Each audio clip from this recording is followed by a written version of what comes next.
Semua proses ketetapan dan kehendak Allah serta eksekusinya merupakan proses langit yang jauh dari pantauan manusia. Akan tetapi ada makhluk lain yang memiliki kecepatan dan kemampuan berpindah tempat jauh melebihi manusia, mencoba mencuri-curi informasi langit tentang peristiwa-peristiwa yang akan terjadi di jagat raya, termasuk di bumi. Mereka mencoba mengambil keuntungan dari informasi itu dengan menjualnya kepada manusia-manusia yang mau mengorbankan akidah dan keyakinannya demi informasi langit tersebut. Manusia-manusia inilah yang kemudian mengklaim tahu apa yang akan terjadi dengan modal informasi dari setan-setan sekutunya yang belum tentu benar. Untuk mempercepat transfer informasi tersebut, mereka melakukannya secara estafet. Sehingga jika terjadi apa-apa pada satu informan, diharapkan informasi tersebut telah berhasil ditransfer kepada informan berikutnya. Perbincangan yang dicuri dengar oleh para jin dan setan itulah yang disebutkan Rasulullah SAW dalam hadis riwayat Bukhari. Rasulullah SAW bersabda, apabila Allah Subhanahu wa Ta'ala menetapkan suatu ketetapan, para malaikat merendahkan sayap mereka pertanda tunduk pada ketetapannya, bagaikan rantai yang menyentuh batu yang halus serta takut kepadanya. Maka apabila ketakutan mereka telah reda, sebagian mereka bertanya kepada sebagian yang lain, apa yang disampaikan Tuhan? Maka yang ini menjawab kepada yang bertanya. Ketika itu para jin yang mencuri-curi pendengaran dalam keadaan seperti ini.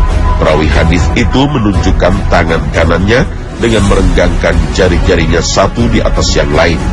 Ketika itu boleh jadi yang mencuri pendengaran terkena semburan api sehingga membakarnya. Dan boleh jadi pula ia luput dari semburannya sehingga ia menyampaikan kepada jin yang ada di bawahnya dan akhirnya sampai ke bumi dan diterima oleh tukang sihir, lalu ia berbohong 100 kebohongan dan ia percaya. Hadis riwayat Bukhari. Namun Allah Ta'ala tidak membiarkan setan dari golongan jin tersebut leluasa mencuri-curi dengar informasi langit. Allah mengirim bola-bola api untuk membinasakan para pencuri ini. Apalagi sejak diutusnya Nabi Muhammad SAW, penjagaan langit diperketat dari makhluk-makhluk terkutuk ini. Sehingga setiap kali mereka mencoba menembus langit, mereka dilempari bola api meteor sehingga banyak yang binasa. Hal ini diakui oleh para setan dan jin seperti yang difirmankan Allah Ta'ala. Dan sesungguhnya kami dahulu dapat menduduki beberapa tempat di langit itu untuk mendengar-dengarkan berita-beritanya. Tetapi sekarang barang siapa yang mencoba mendengar-dengarkan seperti itu, tentu akan menjumpai panah api yang mengintai untuk membakarnya. Dan sesungguhnya kami tidak mengetahui dengan adanya penjagaan itu, apakah keburukan yang dikehendaki bagi orang yang di bumi, ataukah Tuhan mereka menghendaki kebaikan bagi mereka. Al-Quran Surah Al-Jin ayat 9 hingga 10. Meski begitu, beberapa di antara mereka berhasil lolos, kadang dengan informasi yang tidak utuh, atau bahkan kadang tidak mendapatkan apa-apa sama sekali. Oleh sebab itu, tidak jarang ketika disampaikan kepada manusia sekutunya, mereka tambahkan bumbu-bumbu kebohongan. Inilah yang difirmankan Allah Ta'ala. Apakah akan aku beritakan kepadamu, kepada siapa setan-setan itu turun?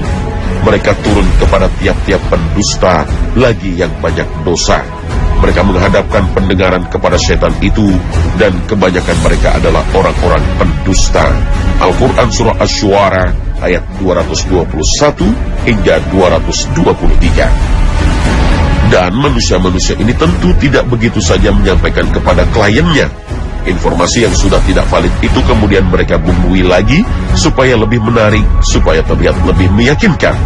Itu sebabnya Nabi Muhammad SAW melarang untuk mempercayai ucapan dukun atau tukang ramal, karena banyak menyampaikan kedustaan. Bahkan Rasulullah SAW mengingatkan dalam hadisnya, barang siapa yang mendatangi peramal lalu menanyakan kepadanya tentang sesuatu dan ia membenarkannya, maka sholatnya tidak diterima Allah selama 40 hari. Hadis riwayat Muslim dan Ahmad. Bahkan Imam Abu Daud meriwayatkan dari Abu Hurairah bahwa Rasulullah SAW bersabda, Barang siapa mendatangi dukun lalu mempercayai apa yang diucapkannya, maka ia telah kafir terhadap apa yang diturunkan kepada Muhammad. Hadis riwayat Abu Daud.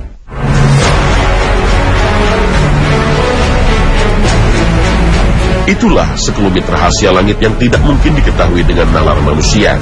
Penjelasan tentang adanya benda-benda langit yang disebut Al-Quran sebagai alat pelempar setan atau jin seharusnya diimani dan diyakini kaum muslim. Orang yang beriman, pasrah dan meyakini apa yang tertulis dalam kitabullah. Hal itu jauh dari jangkauan nalar manusia. Meskipun dalam kajian astronomi atau ilmu falak, hal seperti ini tidak pernah dibahas, tetapi saat memahami keterangan ayat dan hadis serta penjelasan ulama, sesungguhnya tidak ada pertentangan antara penjelasan syariat dengan kesimpulan ahli astronomi. Al-Quran menyebut fenomena meteor dan bintang jatuh seperti bola api itu justru disebut sebagai bola api pelempar setan. Jika demikian, tanpa disadari kita telah melihat tanda kekuasaan Allah Ta'ala melalui para malaikat yang memburu para jin dan setan di langit. Bintang jatuh yang tampak pada malam hari dipahami sebagai meteor yang jatuh ke bumi, dan ketika bergesekan dengan atmosfer, lalu muncullah ekor cahaya yang indah. Meteor-meteor itu pun kebanyakan hancur total ketika bergesekan dengan atmosfer bumi.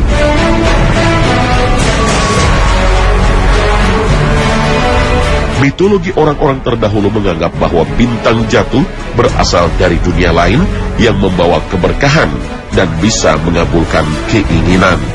Namun, Al-Quran menyebut fenomena meteor ini dengan pemahaman berbeda. Sesungguhnya kami telah menghias langit yang terdekat dengan hiasan, yaitu bintang-bintang, dan telah memeliharanya sebenar-benarnya dari setiap setan yang sangat durhaka. Setan-setan itu tidak dapat mendengarkan pembicaraan para malaikat, dan mereka dilempari dari segala penjuru untuk mengusir mereka. Dan bagi mereka siksaan yang kekal. Akan tetapi barang siapa di antara mereka yang mencuri-curi pembicaraan, maka ia dikejar oleh panah api yang cemerlang. Al-Quran Surah As-Saffat ayat 6 hingga 10. Di ayat lain Allah berfirman, sesungguhnya kami telah menghiasi langit yang dekat dengan bintang-bintang, dan kami jadikan bintang-bintang itu alat-alat pelempar setan, dan kami sediakan bagi mereka siksa neraka yang menyala-nyala. Al-Quran Surah Al-Mulk ayat 5. Maka saat kita berada di malam hari tanpa lampu, akan kita dapati keindahan alam ciptaan Allah yang luar biasa indah. Selain fungsi hiasan, Allah menyebutkan dalam ayat tersebut bahwa fungsi lainnya adalah sebagai alat untuk melempar setan.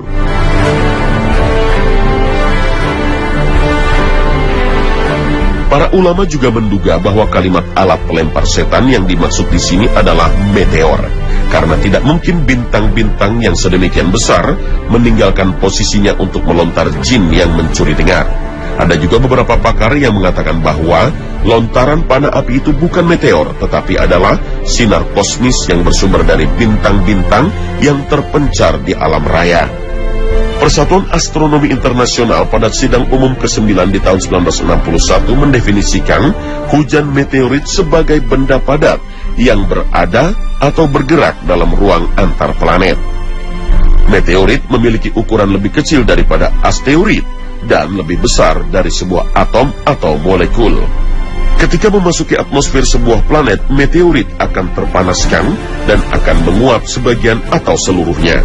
Gas-gas di sepanjang lintasannya akan terionisasi dan bercahaya. Jejak dari gas bercahaya ini disebut sebagai hujan meteor, atau jika sebagian meteor ini mencapai tanah, maka akan disebut sebagai meteorit. Pendapat para ilmuwan ini tidak berlawanan dengan fatwa para ulama bahwa bintang jatuh atau hujan meteor yang dilemparkan dari langit tidak menutup kemungkinan masuk ke atmosfer bumi setelah digunakan untuk melempar atau merajam setan, dan terkadang sampai turun di bumi hingga menimbulkan tumbukan keras. Kejadian ini secara umum sesuai dengan penjelasan ayat Al-Quran. Ayat-ayat mengenai meteor menerangkan bahwa bintang yang dilemparkan ke arah setan itu sebagai bentuk penjagaan berita langit, sehingga peristiwa ini akan terjadi secara terus-menerus. Karena setan sepanjang waktu terus berusaha mencuri berita dari langit, sehingga proses penjagaan langit dan pelemparan meteor kepada setan akan selalu terjadi. Keterangan ini tidak berbeda dengan realita di lapangan sebagaimana keterangan para ahli astronomi, bahwa hujan meteorit itu terjadi kapanpun tanpa batas waktu yang jelas. Ini semua memberikan kesimpulan tidak ada pertentangan antara penjelasan syariah dengan keterangan menurut ahli astronomi tentang hujan meteor yang sampai ke bumi. Wallahu a'lam.